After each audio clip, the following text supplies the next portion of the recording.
Hey, it's me, your Uncle Cooper. Sorry to interrupt your music. I do love music, especially when it's set at a reasonable volume. You know, music is really only as good as your speakers. The same is true for minivans. A minivan is only as good as the tires it sits on. And the button on the screen there, it agrees with me. If you click on it, it'll bring you to all the Cooper minivan tires that'll make your minivan a really good minivan. Go with the Coopers!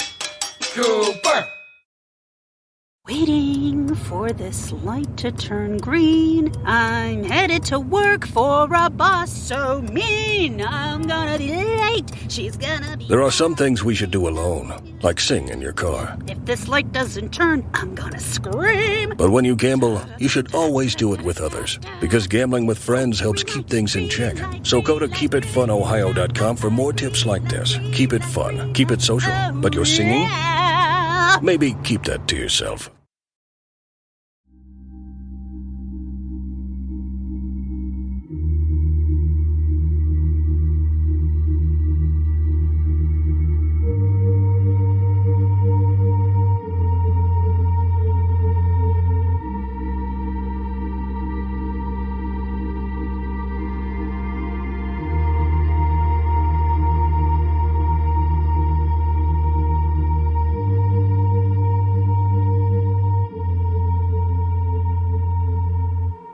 Welcome to the Psychovertical podcast. It's me again, Andy Kirkpatrick. Where am I today? I'm somewhere equally as exotic as I'm trying to be more like BBC, so I keep going out to places. So I'm just in my shed, so it's not that exciting. It's a Saturday afternoon. My son is asleep in bed having his nap. My youngest son, who's not 2 yet, and I'm putting on my rubber gloves. Can you tell what I'm doing? I'm putting on my Medi hands, my latex gloves. I'm actually fiddling with with an outboard motor. I'm like a real man. What am I doing? Basically, it wouldn't go into reverse properly, and the reason was when I changed the impeller, which is the little bit of the inside that spins around, that circulates the water through the engine so it doesn't explode. I didn't put the connector back on properly, so I'm just doing that at the moment, which is a bit of a fiddly job. That's why I probably didn't put it on properly the first time round.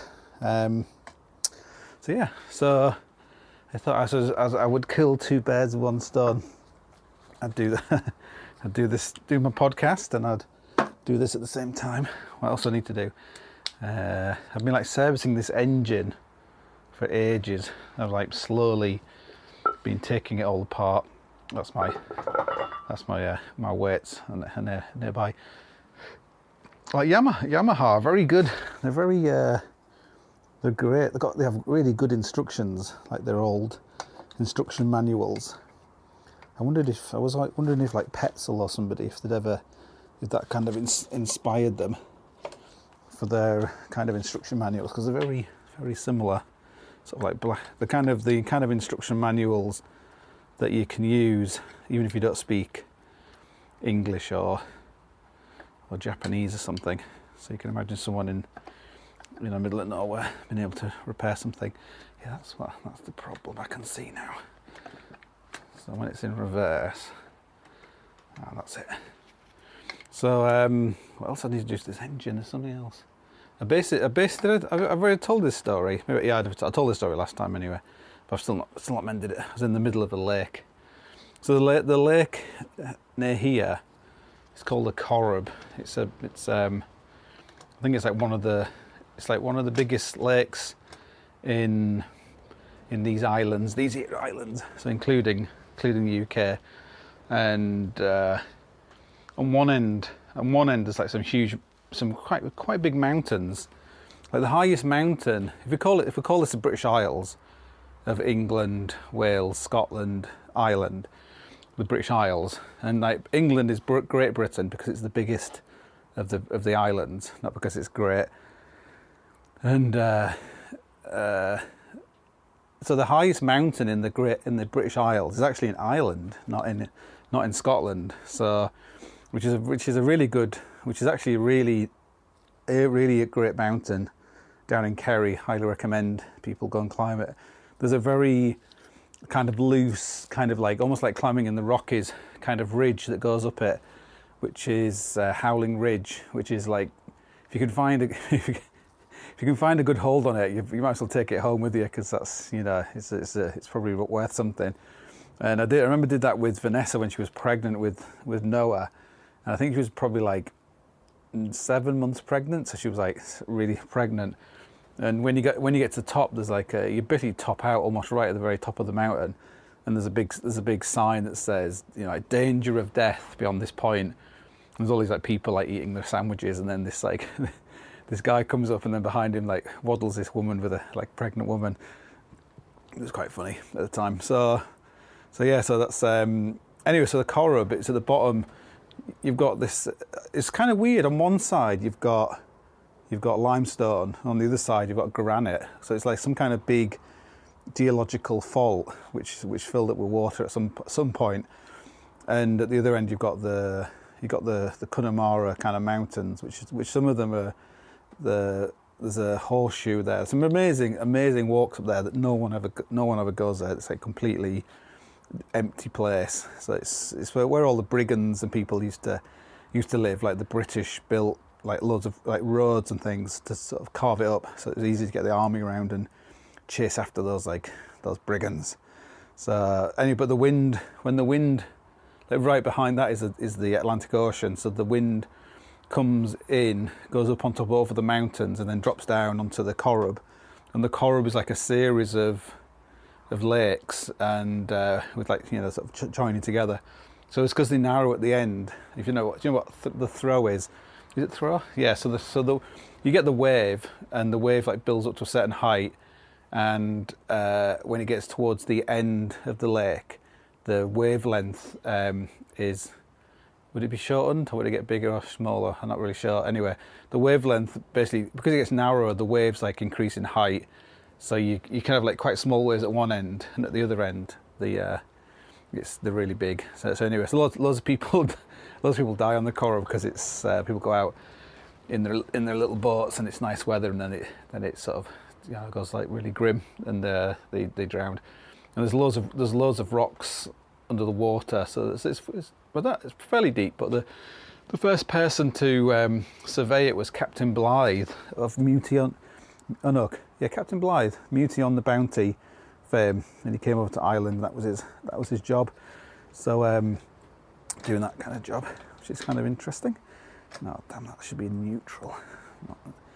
I can't quite get this to go into reverse. So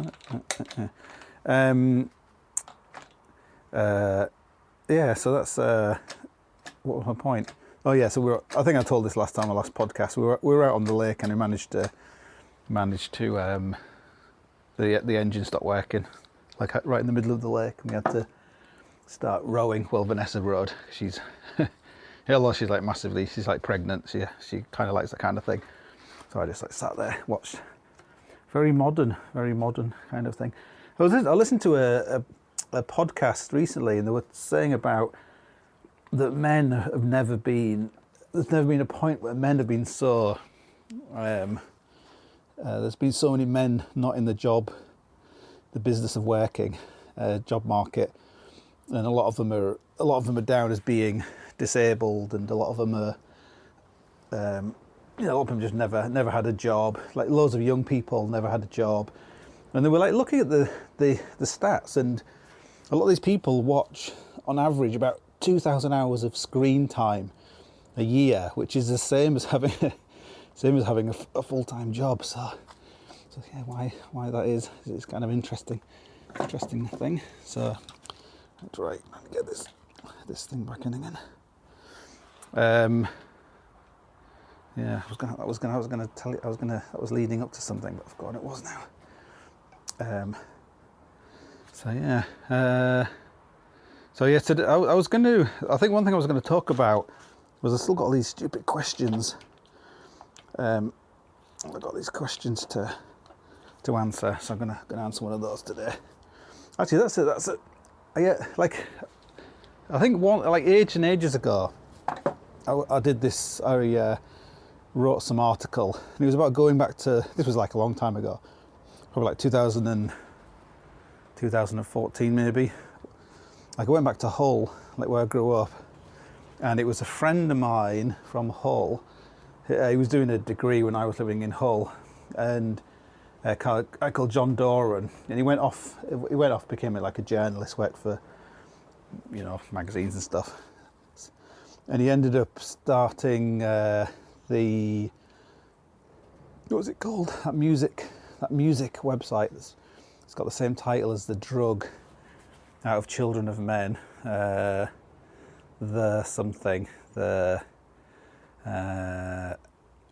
remember what it's called. Anyway, it's quite a popular music website.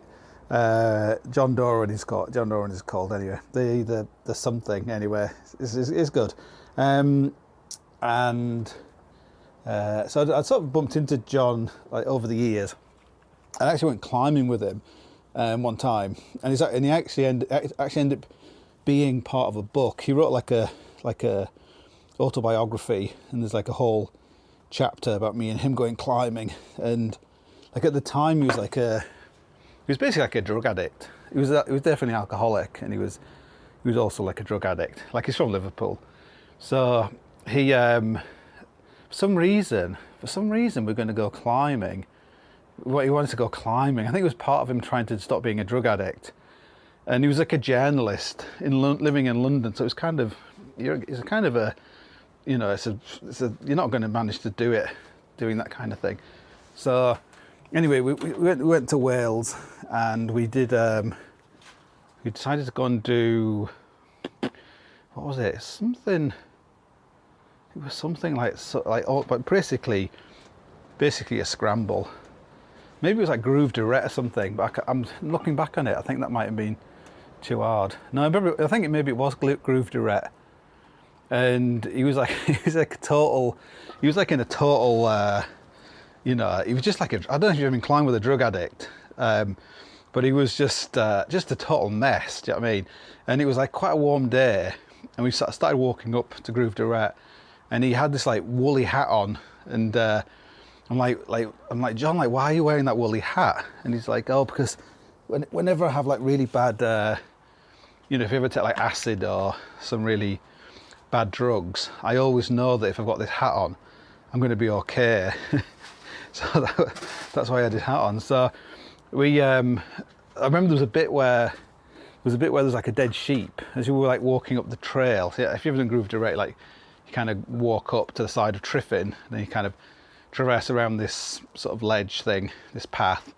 And as we're walking along, there was like a dead sheep just like there on the side of the path. And I was like, oh, John, don't look down there, there's like a dead body. And he actually thought there was a dead body. Like, he really thought like that was the kind of how extreme it was climbing Triffin. So he was, so I carried on walking for another 10 minutes. And when I looked back, he still had like one hand like covering half his face, so he couldn't see this dead body. So we got to the bottom of the route, and I think did he drop the belay plate straight away or something? It was one of those, when you go often when you go climbing, people who aren't climbers, you're just kind of soloing. You're like a mountain guy basically. You're just kind of soloing along with like a rope, and you kind of just to bring them up afterwards. So I was like kind of climbed up, and yeah, he was just a state. Do you know what I mean? I think that's often the thing when you're a climber, you often don't realise how hard climbing is for people who aren't climbers. Just the basic kind of stuff. Like even stuff like oh, there's a crack there, and they're like, what's a crack? Or there's a foothold there, and like, what's a foot? They get really they kind of get really freaked out. And I think the crux on there is it like the chessboard or something like that. So I'm just moving my engine around. It's a thing called got to change the oil now. There's a thing like called the chessboard, and somehow we managed to do that, which is pretty impressive. Right, let's get down on my hands and knees. So there it is. I never changed the oil. I never changed the oil on anything before. Right.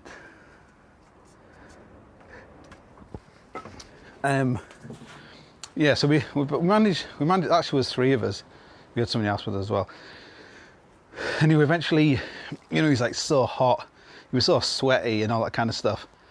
Anyway, but we get to the top of top of Triffin, and there's all these like people like milling around. And you could just tell he was just, just like totally freaked out. But at the same time, he was like massively relieved. He was like, oh my, I've made it. I've made it to the top, and it was like a big deal for him, really.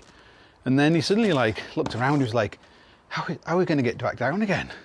He hadn't really thought about that. So the getting down was, he basically went down the whole way, like on his arse, like sitting on his arse, all the way down the side of Triffin. It was like pretty embarrassing for everybody concerned. But by the time we got down to the road, like he didn't have any. He basically just like his naked arse, like he like wore his trousers all the way to, there was nothing left of them. So anyway, but anyway, so John wrote this book. What's it called? It's called Happy Lad or something like that. I think it's supposed to be good. It's supposed to be like a good. It's supposed to be good. No, I've not read it, but it's supposed to be a good book. So I'm now trying to do my engine. Vanessa made like some engine stand out of wood. I'm never quite sure it's up to the job. Right. So I'm going to drain the oil out of my engine, out of the gearbox.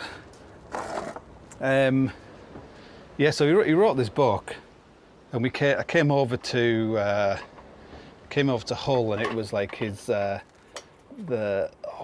his website called? It's not The Revenant, it's something like that. Anyway, so I came over to Hull, and he had like some Norwegian guy. He was like famous in a band, and I think he was going to do some. He read some sort of chapters out of his book, and they played some music, and then me and him. I don't know why, but me and him had like a little chat about stuff, and it was pretty good. Anyway, but while we were there, get that off. Yeah, while we were there, this guy came up, John the Goon. So I do apologise, John, if you're listening to this. Yeah, we used to call him John the Goon, and so his name's John. And I actually went to school with John the Goon. I remember him being at school. It's kind of weird because you go to school and you have all these people you kind of know from school, but you're not really friends with any of them. But then when you kind of leave school, you kind of end up with a different sort of set of people, and none of them were from your past. And then one day you kind of bump into one of them. It's a bit like being like a spy or someone pretending to be someone else, and then you meet someone who knew who you actually were or are, and vice versa. So John the Goon was there, and so when I was at school, I always thought of John the Goon as being one of those like swotty kids. Like he always seemed like a smart kid, and I wasn't I wasn't a smart kid, and God, I can't get that open. So I always imagine someone like that, they're going to go off to like university or whatever.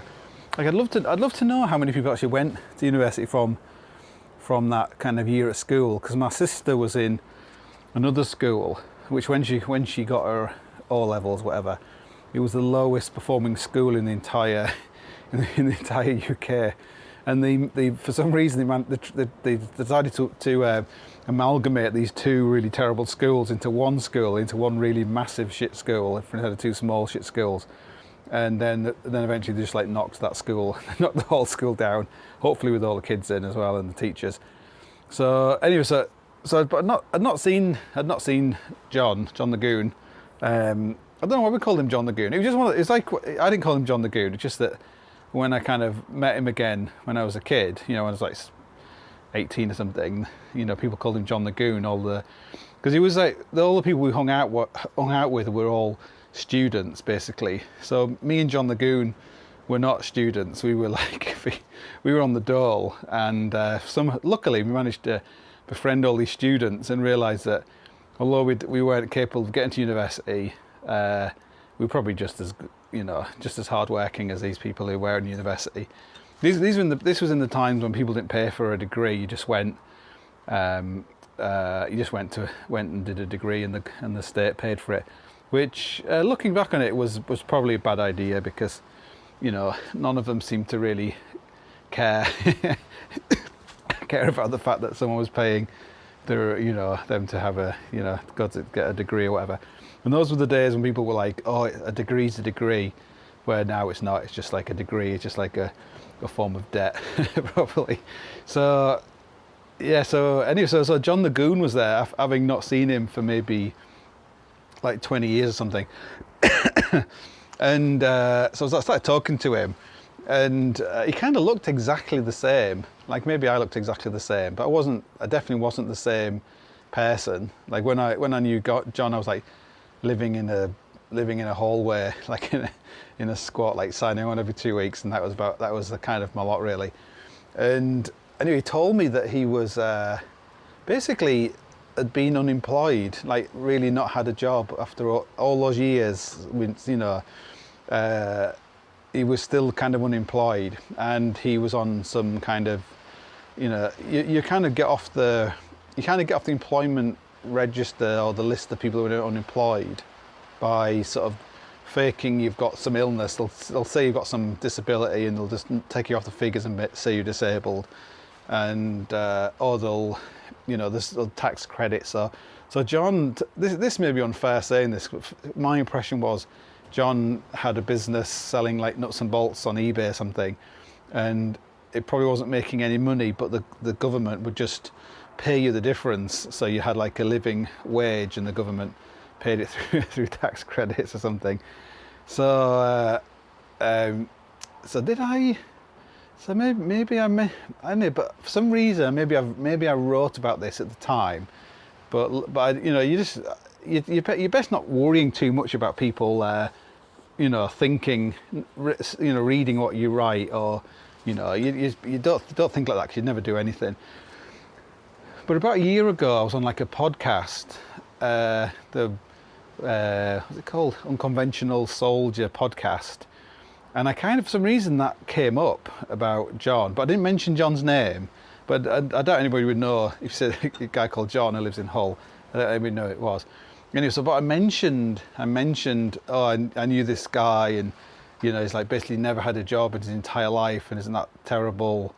It's because I'm not being judgmental about John. I'm just saying that's a really, like, maybe he's been doing amazing stuff, and he's not had a job, maybe he's been working for Amnesty International or something like that, making dream catchers or something for like orphanages. I don't really know what's been going on, but it doesn't really matter, because it's just for me it like represents quite a lot of, you see it all over the place, that kind of thing, like a waste of someone's potential and human capital and all that kind of stuff. Anyway, so I kind of mentioned this as a throwaway comment on this podcast, and a few weeks later, I had an email from John. So I'd not talked to John since like 2014, and like rightly so, he was fucked off. He's like, you don't know me, you don't know my circumstances, and all that kind of stuff. And like generally, what I do in that situation is just get really defensive, and and stuff like that. Like I just, you really should own up to it. But it's best not to own up to anything, I don't think, because you'll only regret it later on. You just got to stick, where you've just got to like stick by your guns of the pet. It seemed like the right thing to do at the time to exploit someone's life for some meaningless anecdote or blog or whatever. But and you know, it doesn't really, as long as you don't identify the person, really it's only they can be offended. But yeah, but instead of saying I'm really sorry, I'll go and remove the offending thing, and I'll get them to take the podcast down or edit that thing out. Like, you haven't got time for all that bollocks. So I basically told him the truth. I was like, when I first knew you at school, you were like one of the squatty kids. Like, you were a kid who was intelligent, and you seemed to work hard, and you seemed to be going somewhere. And you know, so when I met you all those years later, and you're still in the same situation, still in Hull and everything else, it was the fact that I actually expected more from you than I probably did from myself. That was what was shocking. There was loads of people. There's someone at my mum's funeral, I found out, someone I went, basically one of my best friends at school, ended up like a drug addict and all that entails. And but it wasn't really surprising to me to be told that. Sorry if you're listening to that, I won't mention your name. But some people just know it's not that surprising, really. But with John, it was surprising, and so I kind of, I don't know if I apologised, but I tried to. Like, sometimes you do need, you do need someone to be honest to you. Like, this is instead of just being like, oh, I'm very, very sorry. I shouldn't have said that, blah, blah. It's like, no, fucking hell, I should have said that. Like, I should have said it to you at the time, maybe, because now you've lost another, a load of time. And you kind of do need people who are like assholes in your life. Definitely if you're writing, it's always the people who are the most critical, the people who you feel like standing behind you all the time, who not standing behind you, but they're literally standing behind you to like whack you over the head. Like, that's not good enough, you're useless, you'll never amount to anything. It's like, I'll show you. And is it Ed Stafford? So it's starting to, I don't hear that rain, it's really starting to rain outside. It's like, the weather's like mental here. Anyway, so Ed Stafford, he once he wanted to walk down the length of the Amazon from the mountains all the way to the sea, and he eventually did it. I think it took him like 2 or 3 years. And he said at the beginning, like, no one believed he could do it. Like, everyone he talked to, like every expert, just said oh no, it's impossible. Oh my God. He said it's in. Maybe we have to stop recording this till wait for this rain to go. They said it's impossible, and he said the only people who really believed in me were my mum and dad. And he said the problem was they didn't know what the fuck they were talking about. So yeah, so it's a difficult thing to listen to criticism, or So some people just don't want you to be successful, and some people kind of know you well enough to know that you won't be successful. But no one knows you as, no one knows who you really are deep down and what drives you. Like, someone saying that you'll always be unsuccessful is, for some people, it's enough to make them, a success, where other people, it's like, oh, fair enough, I always thought I was going to be shit. God, can this get any worse, this weather? We had like very impressive hailstones today.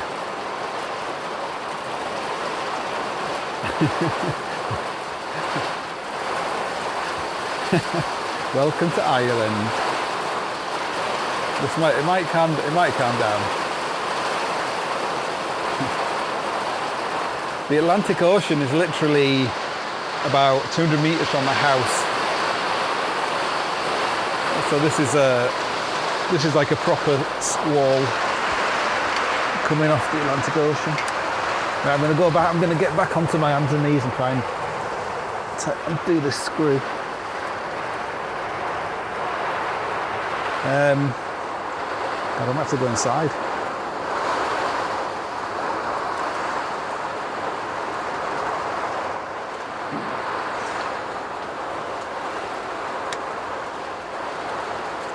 Right, I've got one screw off.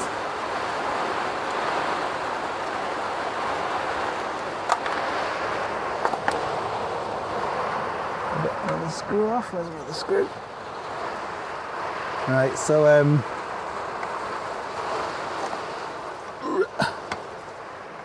think it's died down. Great radio. Oh yeah, I've got the screws coming off. So now, hopefully, there it is. There's the oil coming out of my gearbox. And the gear thing. Looks like an advert for Castrol. It's very impressive. Yeah, this morning it was like really hammering. We had like huge hailstones. It's funny, John, people always go on about this extreme weather events and all that kind of stuff. Like, I think one reason why I'm always kind of very skeptical about that is like when you travel around places, if you like look around at things, you can often see, historical bad weather events and, famines and, all that kind of stuff. They basically happen all the time and always have done. God, you can imagine like living in Ireland. It's like in the past. I think the Rome was not called Ireland like Ambrosia or something, because they said that when they arrived here, it felt like everyone was asleep. I think they're probably just all indoors. I think the clothing was probably very similar to like the Scots, in that they would have like woolen, like a woolen blanket, like a not like a kilt, but like a thing that you could wrap around you in loads of different ways. It'd be like kind of ideal for this kind of weather. It is really weird that there's no real like indigenous clothing for this. Oh my God, it's like it's mental. I can see some brighter skies. It might calm down.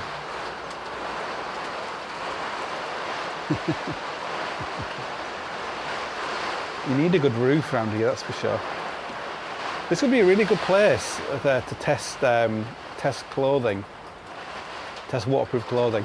Like I used to be like a Patagonia clothing tester, so I used to get like a jacket or some trousers, and it'd be like two different materials like sewn together, so you'd have one green leg and one black leg and various things.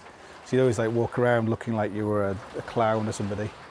But you definitely need to live in the right kind of location for testing clothing. Like if you live in Utah or somewhere, it's probably Colorado. It's not ideal. So yeah, better get on. What was I going to talk about? Actually, it was interesting about not wanting to change things. Like I recently. Cody, this guy who'd recently like committed suicide, who was like an Instagram person. I used to watch, you watch his things on Instagram about climbing techniques. Like he committed suicide, and I wrote like a tiny little thing, and stuck it on my website and on Instagram and stuff. And it was basically it was something that came about because my mum dying as well, is that like when someone dies, like suddenly you don't get the opportunity to say all the things that you wanted to say, or to say sorry, or to all that kind of stuff. And so when you commit suicide, it's like if you just die suddenly, it's not your fault. It's just the way it is. And my mum died like a blood clot. It's not really your fault. But if you commit suicide, it's like I wrote it was a little bit like a fuck you, really. It's like a fuck you to life, is a fuck you to the people who care about you, because you're not giving them like an opportunity to say what they want to say before which is probably like don't do it or don't go. But it just leaves a lot of guilt, everyone who's left behind. And so I had someone email me, and he said that he thought it was unfair to say the word fuck you, like it was disrespectful maybe to his memory that he would be thinking like that. But again, like as normal, I was just defensive. And I was like, Well, it wasn't really. It was just like a general. I thought about people committing suicide. It wasn't. You know, I don't really know anything about his situation or whatever. So I ended up writing like a much longer thing about suicide and thoughts about suicide. It's a bit like. I wonder if it's a bit like, you know, people say, "Oh, you can't be the prime minister because you've never been poor," or like, or you know, so if someone wants to be the prime minister or like a president and they're like a millionaire, people are like, you should be the prime minister because you've never been poor or something. It's that similar thing about you can't be a cancer specialist because you never had cancer. It's that kind of, you know, that kind of thing. And I've never committed suicide. I've always been very interested in it. It's a very interesting sort of topic. It's probably one of the most interesting topics. People sort of self-murdering themselves. So anyway, so I wrote something else, but it did make me think again about this thing about not deleting things. Not if you're writing, maybe it's not right. Maybe I have got a thing about not wanting to say sorry as well. I kind of, if you ask Vanessa, you probably, you know, if I do something wrong, I really don't like saying sorry. You know, apologising for things. It definitely is a fault. But when it comes to writing, I think it's very rare I ever go back and delete something. The same with like tweets or Instagram posts. Like it'd be very easy to go back in time and you know, if you like thought something was a great idea, like the invasion of Iraq or something, and you thought you were gonna, you know, you thought that weapons of mass destruction was a big problem, then, you know, you could go back and delete all those things where you were supporting those kind of things. But I think you have to kind of live with the good things and the bad things. Like at the moment, I really, you know, for me, this whole thing that's going on in Iran is actually exactly the same what happened in like Libya or Syria, in that it's nothing to do with what you think it's to do with, and it's, you know, it's much darker than you think. But yeah, I don't know. It's almost like maybe people don't really, like I listened to it, someone was saying that it's not that people don't care about what's true anymore. They don't even care that they don't care, which is because it was about the you know, they said they found all these, you know, 1,000 children's bodies in you know, in native, you know, First Nation schools and things in Canada, and it was like, you know, a huge thing, and, you know, churches got burnt down and everything else. It turns out that never happened. They never found any bodies, but it just created this this mass kind of psychosis, and yeah, but people just kind of move on. It's kind of very weird. What's my point? I don't have a point, but I guess it's just do what you do and just stand by it. And if you were a complete arsehole for saying something or doing something, or if you were right, you know, you should treat both things. You know, you're right. You're unlucky to be as wrong as you are, and you're probably lucky to be as right as you are about things. So, and if you're afraid to be wrong about things, then you probably never do anything at all. So, God, the rain's coming back. We had like a brief, like right around here, when someone says, "Oh, the weather's nice," they literally mean like right now, right in this minute, the weather's nice. Like we had a little bit of nice weather there, but it was only a soft rain, and you know, you'd probably be drying quicker than you got wet if you went out walking in it. So yes, so I was gonna. Someone asked the question, back to the equipment thing. Someone asked the question. It was basically about these like single skin mountain tents. Like in the past, it'd be like a Bibla tent or a Black Diamond tent, and now you've got MSR tents, and I think Decathlon make one. There's that other company, I can't even know how to pronounce it, Mountain Hardware make one. And the person was using it in the Alps, and they just basically got like piss wet through. So it was basically. So so this one of my kind of thoughts on it, how you stop, how you deal with condensation and everything else. So I wrote I think if you ever if you try and Google the MSR something, the MSR mountain tent, single skin mountain tent, I can't remember what it's called now, and it's called something. If you Google that with my name, you'll find like a long article I wrote which has lots of advice about how to deal with that kind of thing.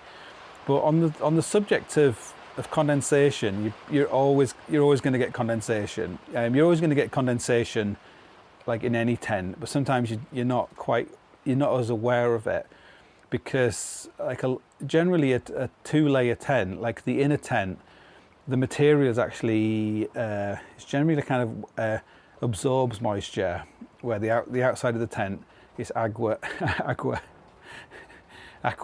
is that right? So when you have sex with the water. Anyway, so the aquaphobic is so the out of the tent is designed to like repel the water, and the inside of the tent is meant to, the inside of the tent is meant to, absorb the water, really. Like you may have some sort of DWR in it, but really it's there to take that moisture and then kind of spread it all over the place, spread it all over the inner tent, and then the draft through the tent, like the tent has to have some kind of ventilation, that's just going to pick up, your body heat, the sun shining through the fly sheet, all that kind of stuff. That's going to take that moisture off, and it's going to, you'll get the impression that the inside of your tent is dry, where really it's just it is wet, but it's wet to a degree where you can't really tell, really. So that's that's how a double tent kind of tends to work, and that's why like a double layer tent with well ventilated, a good design, you've got plenty of ventilation, is much more comfortable to live in if you're going to live in a tent for a long time. And that's why if you have a tent with like snow valances or whatever, and you start pile loads of snow around your tent and stop any kind of airflow, that's where you're going to get more problems with a lot more condensation. That's why like winter camping, you have a lot more problems with condensation, and I guess also like in the winter, if it's below freezing, is when that moisture comes out of your mouth or travels through your sleeping bag and goes up and hits the fabric. It's probably more likely to condense rather than to be absorbed by the fabric, and that you'll just get like a micro, a millimeter. The ice will keep condensing until you end up with like ice on the inside of your tent, and some of it might travel through, but probably not. So yeah, that's why you get like icy tents. So if you've got like a single tent, like the fabric on the tent is hydrophobic, so it doesn't really want to absorb. It won't absorb any water. So any moisture that hits it, it's just going to sort of build up and build up and build up until you end up with like drops of water. And when the drop of water is heavy enough, or when the tent's like shaking in the wind, then you'll just get like the water will either dribble down the sides of the poles, or it will it's gonna like come down as like a mist on top of you. And if it's freezing, then you'll just end up like a snow shower that's constantly coming down. So most of the mountain tents will have some sort of through flow system where there's like a little zip at the back of the tent, and then there's a zip at the front of the tent. Or you can leave the front of the tent open a little bit more. Like tents, but like often it's quite high. Unless the weather's amazing, you'll often have all the vents kind of closed up because it's like really windy or something. The wind will just come into the tent. Like a lot of them have like some mosquito netting, like no-see netting, to try and stop snow and things like directly flying in there. But it'll just kind of, as the ice condenses on that's going to freeze up as well, so you won't get any airflow in. You can completely open the front of the tent, so you've got like free. So any because the moisture that's coming out of your body is actually warm, so it's always going to go upwards. It's never going to go sideways. That's why the top of the tent will be wet or icy, and the sides will be generally okay. But so if you can open the tent, the condensation should go out the front, go out the top of the tent, up into the sky. So tents that have a like a snow, what's it called? A snow valance, what's that thing called? A porch. Have like a porch on the front of the tent. Although it adds a little bit of weight to the tent, they are like highly recommended, because it's good to have a porch on any kind of tent, especially like a single skin tent, because if you've got a porch, then you don't have to cook inside the tent, which is you're just asking for trouble if you start like brewing up inside a tent, because you just I was saying that if you've got the right kind of stove, like if you're using like a reactor stove or a jet boil, you're probably just going to die, because you're going to get like a lot of carbon monoxide coming off the stove. But like a petrol stove, if you use a petrol stove and say you ran it and you didn't have a pan on it, you can actually generate so much heat that you can actually sort of push all the moisture out of the tent anyway, and that can actually work quite well. You could use that if you had spare fuel. If you had like a reactor stove, you just run it without anything on the stove, without a pan. So you could always bring a little bit extra fuel just for that, another like a bit more gas, just to be able to run it in the morning, or whatever. So say you were cooking, and in the evening, and your tent's got to be completely sealed up. You're gonna have to have a bit of air getting in anyway, otherwise you'll die as well. Die again.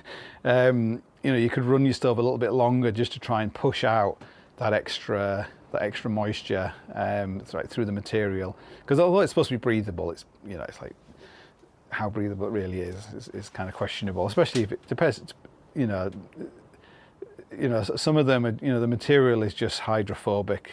It's it might be breathable, but it's coated in a way that's kind of repelling the moisture, so the moisture's not going to go through the tent unless you really kind of push it out there. So that was one reason apparently why the Russians, they didn't really like a lot of the modern sort of jet boil type stoves, because they had a big thing about using the stove to kind of improve the warmth inside the tent, which is, it makes like a huge difference to run a stove inside a tent.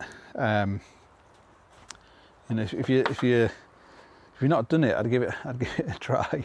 Like if you're on like a big climb, like a big wall or whatever, even like I expect the same as like an expedition. When you got your stove going, it can be like really nice, because it's for the first time you might feel some sort of heat on your face, and it makes a huge difference. Just like an hour of when you're cooking, to just have that heat. But if you've got a jet boils type stove, you generally don't really feel any real warmth off it, because it's too efficient. So that's one reason why I quite like Whisperlite kind of stove, because you can just generate a lot of heat that can help like dry your gear out and everything else. Like if you were going somewhere like up to the North Pole or into the Arctic, then it's almost impossible to dry all your kit. So you're gonna have to use your stove to dry all your kit off anyway. So that's why people often carry a lot more fuel. They might almost carry like double the fuel you would carry if you were like mountaineering, just because it creates this kind of like sauna effect inside the tent, just to really dry everything out, dry the sleeping bags out and everything. Whether you can do that if you're on like the side of a mountain, it's probably not as likely. So I would say it's almost impossible.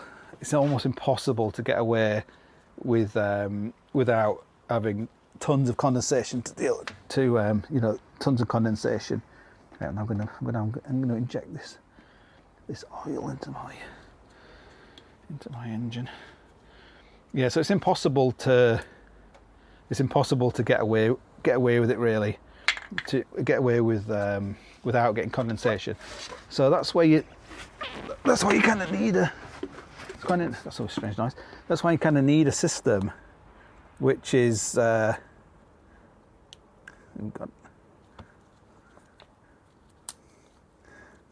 done this before. Trying to inject all this oil into my. Ugh. God.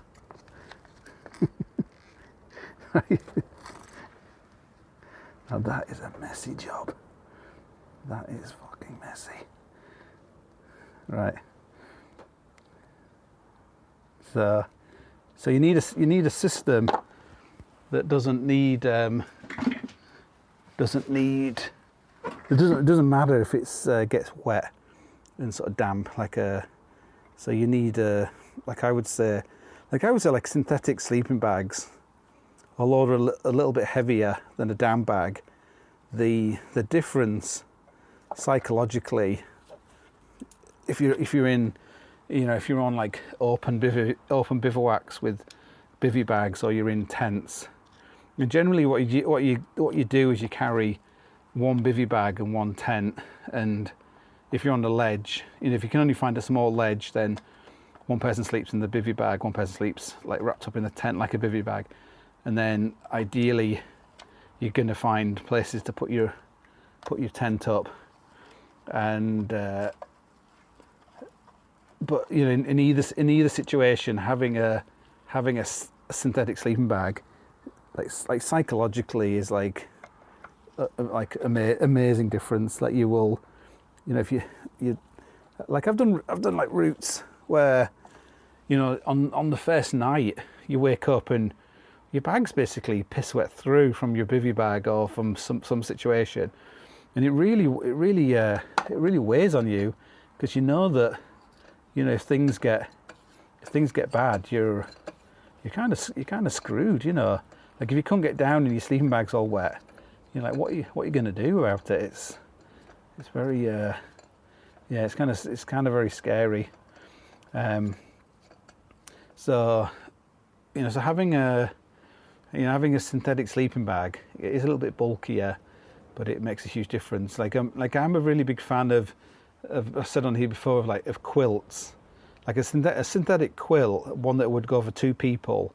If you're going to be on a mountain where you're always going to be able to use your tent, then a 2-person quilt is probably lighter overall than 2 down sleeping bags. And a down sleeping bag is only light when it's dry. Like once it starts getting wet, it's going to end up being heavier, and it's going to be heavier than a synthetic sleeping bag, and it's not going to be warm. Like it might not be warm at all. Or even a synthetic sleeping bag that's kind of very icy, it's still going to be almost like 50%, 80% as warm as a dry one. So that's something to like take into account when deciding what kind of sleeping bag you should use. If you don't have a synthetic sleeping bag, then there's a few things you can do. You got to try and protect your sleeping bag from the elements, from the snow and stuff, not from the snow, from the ice and stuff that's going to fall on you, condensation. So one way you can do that is if you lay stuff over the top of your sleeping bags. Like maybe you'd have a bivy bag, but I don't know. Most people don't seem to carry bivy bags the same way as in the past. People didn't really carry. People carried like mountain tents, or probably like Americans who had like Bibler style tents. Like I think a lot of like British climbers, they just use bivy bags because they kind of grew up climbing in the Alps, and that's kind of what you did. You didn't use a tent on an alpine mountain really. You'd use like huts, or you'd be sleeping in a bivy bag, or you'd have like a proper tent. You carry a whole tent up there. And I guess like having a normal tent, say, then it would be like a quasar or something, wild country quasar, Terra Nova quasar. That's the kind of tent that you could be using, in the Himalayas, or you could be using, in Alaska or wherever as a base camp tent, or you could take it on a mountain. It's like a brilliant tent. So So the single skin tents, I guess you don't want to be using a single skin tent in a situation where you really should have a 2 skin tent, like a proper mountain tent that you can live in. Like you want a good mountain tent, you'd be able to live a month on a mountain and you'd be grand in it. If you use it properly and you don't make some stupid mistakes with it and pitch it in the right place and everything else, then it's good. Where you wouldn't want to be living for a month in a sort of single skin tent. It really is, it's for like the mission. It's like an assault tent. You want to be only in it for like as few nights as possible, because there's no room to cook.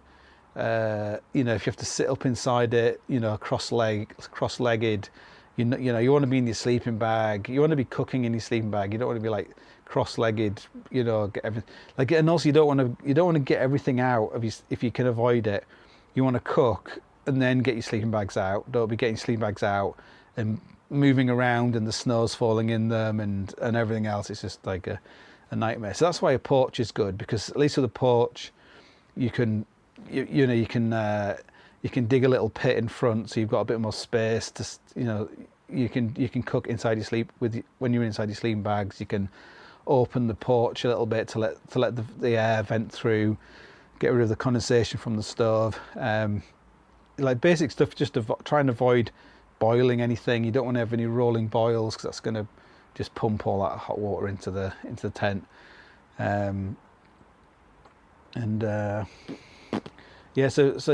So things like laying, like your waterproof jacket, your waterproof trousers, like anything. It doesn't have to be breathable. Anything, if you lay it over the top of your body, over top of your sleeping bags, like zipping 2 jackets together to make a big thing that goes over the top half of your body, it does make a big difference. Like any condensation or snow that falls down, it will just fall on your jackets and it won't fall onto your sleeping bag. Because if it falls on your sleeping bag, there's a good chance your body temperature will melt it and it will soak into your sleeping bag. So you can lay like the stuff, you just lay stuff on top of you, on top of your sleeping bags, to try and act as like a barrier. Now, and I guess in the past people would use like a bivy bag for a similar kind of thing, but as I said, like bivy bags are almost just as problematical as not having a bivy bag. You'll just have you'll wake up and you'll just find that there's loads of, like, literally it looks like you've pissed yourself. There's like loads of water in the bottom of your bivy bag that's been soaked up, and it's best avoiding it. Like I've tended to in the past. I've just been using like synthetic sleeping bag, where it didn't even matter if you slept outside in it. It would be okay. You need like one with like a decent sort of shell material. And the biggest thing is having something to protect your head. So if you wanted to, say you're sitting on a ledge, that's the main thing you need in a bivy bag, is the cowl that comes over you, so you don't get snow coming into your sleeping bag, and you can do stuff underneath the cowl. And I tend to try and avoid using bivy bags in tents for some reason. I just find it doesn't work. You really want a tent where you've got this like warm period where you can dry it all out. Your sleeping bag, the shell can dry out a bit. Like if there's a nice dry atmosphere with a bit of ventilation, there's 2 of you or 3 people in a tent, you're probably creating enough heat to try and that should make it livable. You don't want night after night after night things get really, really bad. And like in the morning, you need to really like clean the get all the ice out of the tent. Like you want the tent to be as free of any kind of moisture, frozen or otherwise, before you pack it away. So in the evening when you get up, you can, it's kind of pretty dry. So if you have got some dampness and it's cold, then just like leave it a minute and the dampness will freeze, and then just like whack it all out. Having a tent brush is good if you can carry the weight of that. If that's not a problem, like a little brush, a little soft brush, you can buy ones that are designed for that job, or you can just buy a little tiny brush, and like brushing into all the corners and sorting all that out. Like I said, in a way, it's all in a way like a mount, like a single skin tent is just like a slightly upmarket version of a bothy bag.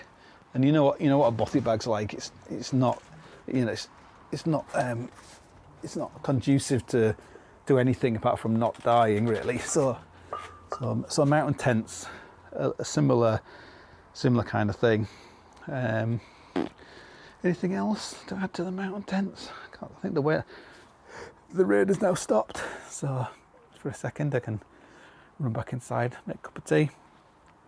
Yeah, but they are good. I think like a good mountain tent might weigh like 1 kilo, and a bivvy bag, a very lightweight bivvy bag, might weigh like half a kilo or less than that, 300 grams. So it's it does make a huge difference being able to get inside it. But I think maybe like everything in life, it's about managing your expectations. Like if you've seen, you know, it can be like horrendous amount of condensation inside one of those things. And if you imagined, you know, it's said on the label it was going to be waterproof and breathable, and very often it doesn't seem to breathe, and it doesn't seem to be waterproof either. So you just got to, you know, it's like tough. It's like a tough thing what you're doing. You just got to be tough. And not complain about a bit of condensation and having a wet sleeping bag. You just be ready for it. If you think it's going to be terrible and it's not, then that's even better. So yeah. So right, I think my son will probably be waking up soon. So I shall go and see how he's doing. My oil has changed. The gears are sorted, and hopefully probably not going to go out on the boat much for now because the weather's you can hear the weather's turning. So anyway, until next time, over and out.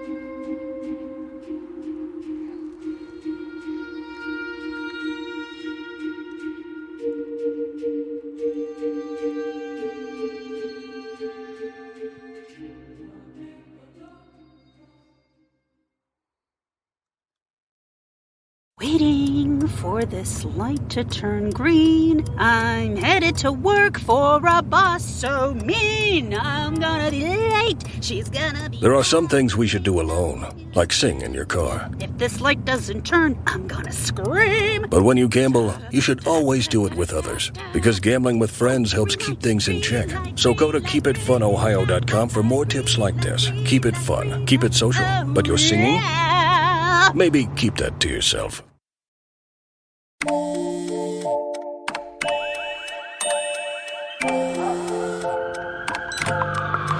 The world is always on, but you shouldn't be. Put junk sleep to bed. During Mattress Firm's Sleeping Spree event, save up to 50% on Sealy, with queen mattresses starting at $349.99. Only at Mattress Firm. Restrictions apply. See store or mattressfirm.com for details.